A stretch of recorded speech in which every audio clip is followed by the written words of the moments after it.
नमस्कार, श्री स्वामी समर्थ. आज मी तुमच्यासोबत माझ्या घरी लक्ष्मीपूजन कसं साजरं केलं. दिवाळी हा सण सगळ्यात आपल्या वर्षामध्ये सगळ्यात मोठा सण मानला जातो. त्याचबरोबर लक्ष्मीची कृपा प्रत्येकाला असावी वाटते आपल्या घरावरती. त्यामुळे आपण लक्ष्मीपूजन हे मनोभावे करत असतो. तर मी कसं साजरं केलं हे तुमच्यासोबत अगदी साध्या सोप्या पद्धतीनं शेअर करणार आहे. व्हिडिओ नक्की बघा. आणि आमच्या घरी दिवाळीला पुरणपोळीचा स्वयंपाक, जे काही पंचपक्वान्न बनवले जातात ते दिवाळीच्या दिवशी लक्ष्मी मातेला प्रसन्न करण्यासाठी लक्ष्मीला नैवेद्य ठेवला जातो. तर सगळ्यात आधी आम्ही लक्ष्मीपूजन तुळशीपूजनानं सुरुवात करत असतो. तुळशीपूजन करायचं, तुळशीसमोर दिवा लावायचा, बत्ताशाचा नैवेद्य ठेवायचा आणि नंतर जी आपण धनत्रयोदशीच्या दिवशी मी आणलेली केरसुणी होती तिचं पूजन दारामध्येच करायचं. नंतर उंबरठा पूजन करते आणि मग आम्ही आत प्रवेश करत लक्ष्मीची पावलं आतपर्यंत पूजा मांडणी जिथं करून ठेवलेली आहे तिथपर्यंत घेऊन मग आम्ही लक्ष्मीपूजनाला सुरुवात करत असतो. ही पूजा प्रत्येकाच्या घरीही संध्याकाळी गोरज मुहूर्तावर म्हणजे प्रदोष काळात केली जाते. अगदी प्रदोष काळातच लक्ष्मीपूजनाचं महत्त्व आहे. त्याआधी मी लक्ष्मीपूजनाची मांडणी वगैरे सगळं करून ठेवत असते आणि आमच्या घरी म्हणजे ज्या दिवशी लक्ष्मीपूजन आहे त्या दिवशी पुरणपोळीचा पंचपक्वान्नाचा नैवेद्य बनवावा लागतो आणि आपण जे फराळाचं वगैरे केलेलं आहे ते पण मांडणी ठेवून अशा पद्धतीनं ताट वगैरे ठेवून विडा, दक्षिणा सर्व काही पूजा मांडणी आधी करून ठेवत असते आणि नंतर मग पूजेला सुरुवात करत असतो. आणि अशा पद्धतीनं गावाकडे पण अशीच केली जाते. परंतु स्वामी समर्थ केंद्रामध्ये ज्या पद्धतीनं सांगितलं जातं लक्ष्मीपूजन करावं, आम्ही त्याच पद्धतीनं पहिल्यापासून लक्ष्मीपूजन करतो. पण खेडेगावात बघा कसं असतं.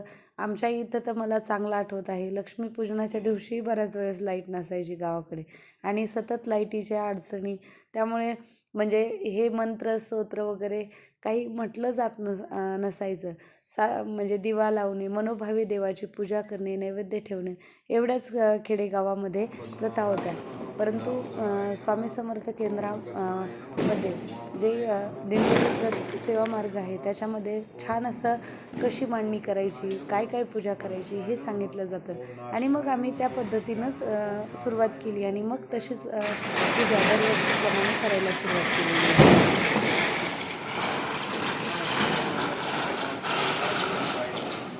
लक्ष्मीपूजन सगळ्यात आधी गणपती पूजनाने सुरुवात करावी, कारण गणपतीची आराधना करून गणपतीचा अभिषेक गणपती अथर्वशीर्षाने आणि नंतर मग काय करत असतो, लक्ष्मी, कुबेर आणि भगवान श्रीहरी विष्णूवरती जलाधारी ठेवून श्रीसूक्त, पुरुषसूक्त एक एक किंवा जर शक्य झालं वेळ असेल तर 16 वेळेला घेतो आणि लक्ष्मी मंत्र या दिवशी आवर्जून म्हणतो आणि नंतर मग देवाला नैवेद्य दाखवल्याच्या नंतर आरती घेतो आणि सगळ्यात आधी ह्या पूजेची सांगता ही आरतीनेच होत असते.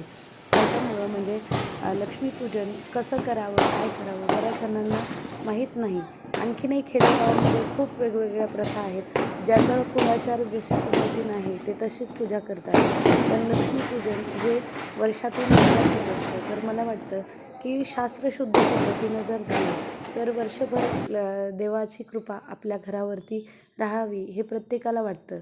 आणि मी लक्ष्मीपूजनाची मांडणी करताना नवग्रहाच्या 9 सुपाऱ्या तसेच 9 धान्य म्हणजे काय होतं, नवग्रहाची जी आपल्यावरती कृपा आहे ती राहते. त्याच्यानंतर नैवेद्य, बत्ताशे, एक नारळ सोलून थोडासा नारळ देवासमोर ठेवावा आणि लक्ष्मीपूजनाच्या दुसऱ्या दिवशी म्हणजे थोडेसे पूजेतले धणे आणि हा जो नारळ दिसत आहे तो आम्ही तिजोरीमध्ये ठेवतो.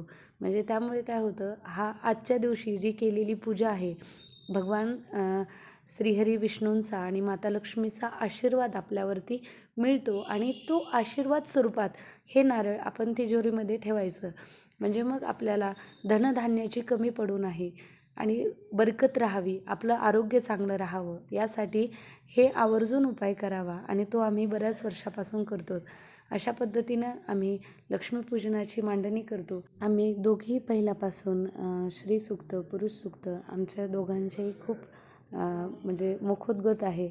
हे म्हणून आम्ही लक्ष्मीची आराधना करत असतो.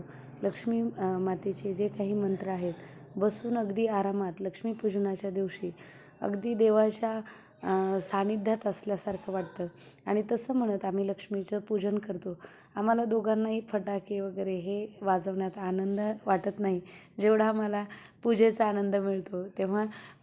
तेवढा दुसऱ्या गोष्टीमध्ये आनंद मिळत नाही. आणि दिवाळी हा पूर्ण म्हणजे वर्षभरातला सगळ्यात आनंदाचा सण वाटतो, कारण खूप छान.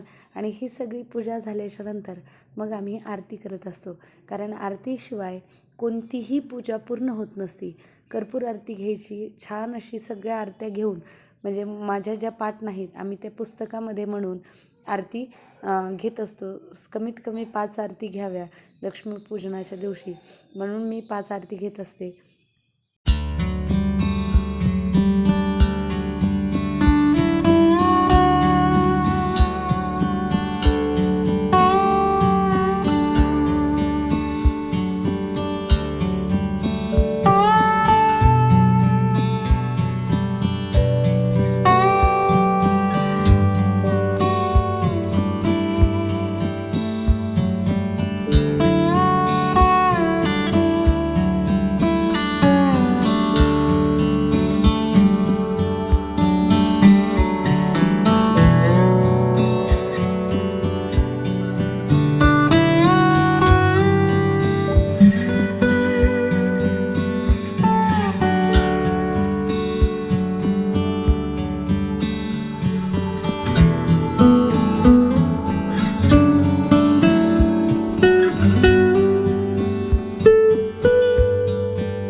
लक्ष्मीपूजन करताना आरती वगैरे घ्यायला खूप वेळ लागतो आणि पेशन्स खूप असावे लागतात, कारण 4-5 आरती एवढ्या काही आपल्या पाठ नसतात. म्हणून मग आम्ही काय करतो, जेवढं मनाने म्हणता येतील तेवढ्या आवर्जून आणि मोठ्या आवाजात, म्हणजे पूर्ण घरामध्ये आपला आवाज हा घुमला पाहिजे.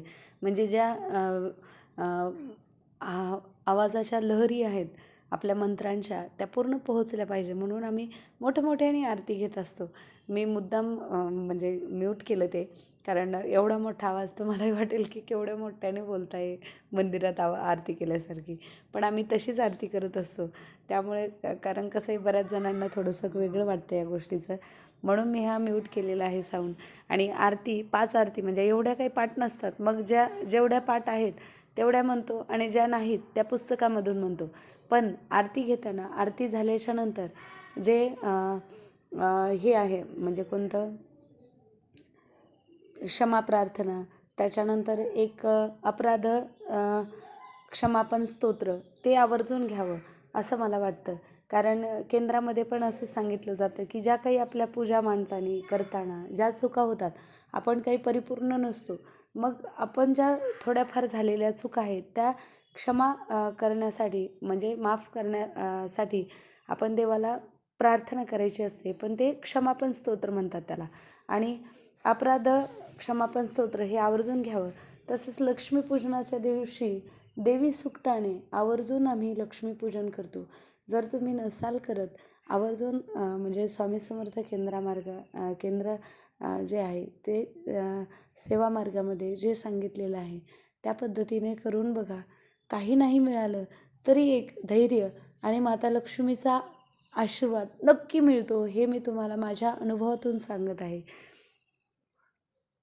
आणि सगळ्यात शेवटी म्हणजे घालीन लोटांगण वंदीनं पूजन, त्याच्यानंतर जी असते आपली मंत्रपुष्पांजली, ती काही लवकर जमत नाही कुणाला.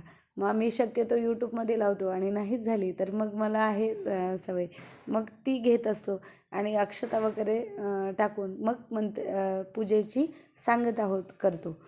अशा पद्धतीनं मी हे लक्ष्मीपूजन साजरं केलेलं आहे. तुम्हाला कसं वाटलं माझ्यासोबत नक्की शेअर करा.